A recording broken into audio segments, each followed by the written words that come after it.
Hey guys, this is Eckhart Slaughter. Hello and welcome to another Star Wars video. Today I thought I'd take some time and go through my hashtag AskAt questions and pick 2 or 3 to answer, some that I've seen repeated and some that I just liked. So with that being said, let's get right into it. And the first question is, why did the Empire not simply use old CIS technology? And I mean, if you think about it, by the end of the Clone Wars, the Republic didn't beat the CIS through attrition or overwhelming victory, although they were winning. Rather, the droids were shut off with the master switch on Mustafar. So there were still probably trillions of droids and battleships and whatever else ready to be claimed by the Empire had they wanted it. The thing is, Palpatine didn't want an existing army, and that's really the key point. The Empire was created for a couple of reasons. First of all, Palpatine spent a lot of time making both the Republic and the CIS look really bad. The CIS committed war crimes, the Republic and the Jedi were painted and often were corrupt. The Empire stepped in as a sort of clean slate, a promise to be better. Repurposing droid technology would have went against that purpose, especially where the Republic spent so much time vilifying droids, and that was something continued after the Empire. Not only were droids disparaged, but even cyborgs. So what I'm saying is it would have been a bad PR move for the Empire, and the Empire clearly cared about PR. But to be fair, in the opening days, before Palpatine had his claws fully into the Senate and was exerting effective control over everything, PR sort of did matter, and this was also true in the very late days of the Galactic Republic. Palpatine could build ships, Palpatine could build fleets. That really wasn't his problem, nor was his problem getting droids to serve under his command. I mean, he could have ordered the CIS to do that for him, then waged a real war against the Republic as the head of the Separatists. The Clone War was about creating fear, and this was exemplified by the Battle of Coruscant, where Palpatine purposely let the CIS attack the heart of the Republic because he knew it would scare people and provide an opportunity to increase military spending, and this is something covered explicitly in the Revenge of the Sith novelization. No, Palpatine took these two forces which could emerge even naturally, although I guess with the Republic that's arguable, out of the current state of the galaxy, and used them to justify the creation of something far, far more monstrous, the Empire. Palpatine is an expert at creating villains and using those villains as a rallying point, then preying on the fears of people in order to get more power, to work against them in reality. I mean, this is a very political statement. This is what George Lucas was going for,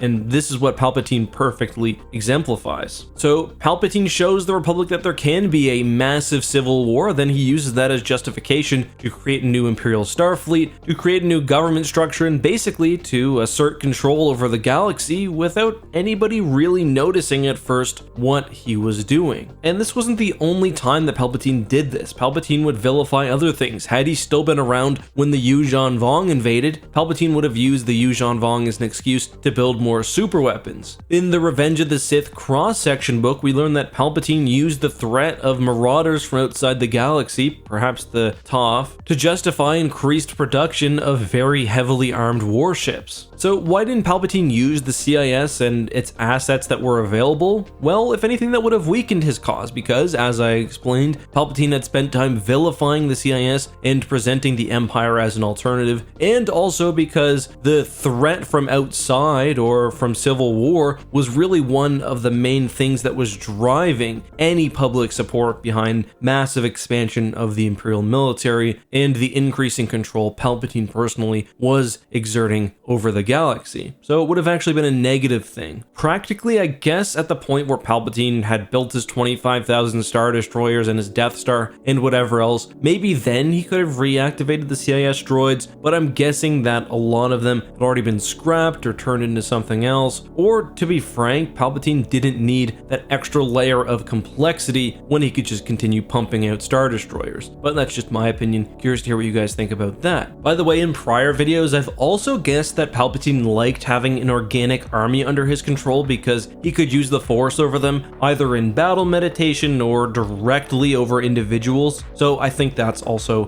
one reason. But let's continue. I've got another hashtag AskEk question here. Amy asks, who's more incompetent, Borsk Fey'lya or Admiral Natasi Daala? And that's a good question. The interesting thing about Daala is that she's totally incompetent throughout her time in Star Wars Legends. She's held up as this tactical genius and this prodigy to Moff Tarkin, but from the moment basically that she emerges from the Maw installation, she's just terrible. I mean, she loses most of the 4 Star Destroyers under her command. Later, she reunifies the Imperial Warlords and loses a Super Star Destroyer and dozens of ships. Then for some reason she comes back and is Chief of State of the Galactic Alliance. She does a terrible job there, almost starts another civil war, and is forced to leave in exile. So I mean, all around just bad. Borsk Fey'lya, on the other hand, I'd say was perhaps reaching higher levels of bad, but less consistently. Borsk Fey'lya's main issue was that he was a Bothan, and not to be racist, but Bothans are some of the most power-hungry double-crossing species in the Star Wars galaxy. Borsk Fey'lya was very political, and he would turn against people who realistically should have been allies like Admiral Akbar if he thought they were an avenue for more power. Borsk Fey'lya's greatest failings, however, was related to his response to the Yuuzhan Vong invasion, and I mean, Borsk Fey'lya and the New Republic really fumbled the opening stages of that war. Had they responded properly, they could have saved literally hundreds of trillions of lives. The information was there, the Jedi were there, it was a relative period of peace between the Empire and the New Republic, but Borsk Fey'lya just did not know what he was doing, and even after death, his cronies were seriously hurting the war effort. So I think that the worst parts of Borsk Fey'lya are worse than the worst things Natasi Daala did, but Daala has an impressive 40+ year history of just being bad, which I think is interesting. The last question I have is different than the other two because it's not lore related, and this wasn't something that one person asked me, it was something I got maybe 5 or 6 times in the past couple of weeks, and that's what I thought about this idea, both of there being some sort of internal strife within Lucasfilm, and perhaps that the sequels will be retconned through the World Between Worlds. And just to be frank, I think that's obviously not happening. Like, it's clearly not happening. I obviously don't like certain aspects of the sequels very much. I think The Rise of Skywalker is probably my least favorite Star Wars movie, but Disney has and continues to spend a lot of money in the sequels and sequel related things, and every time they do that, release a new book which references the sequels or, you know, anything like that, they're further entrenching their place within Star Wars canon. Star Wars movies are the biggest thing in the Star Wars universe. They're huge, they're massively popular across not just Star Wars fans, but people in general, whereas something like Star Wars Rebels and The World Between Worlds is much more niche. So the idea that you would take something from this smaller TV show and use it to retcon these massive sequels which are meant to appeal to the average fan, it just doesn't make logical sense, and is, to me, more than anything, kind of just a desire that people have and are looking for any sort of way that it can be brought about. What I do think is not being retconned but perhaps changed is the stuff that happened between the end of episode 6 and the beginning of episode 7. I mean, at first it seems like those were pretty peaceful years, but we have a quasi-Thrawn trilogy being set up by the various Star Wars TV shows, and I think they're going to cram a lot more adventures into those eras than we initially thought, to keep fans who were maybe unhappy with the sequels happy. But no, I think the chance of there being an actual retcon is very, very low. Anyway guys, that's all the time I have for today. Hope you enjoyed this video. Let me know if you want me to do more of these where I sort of just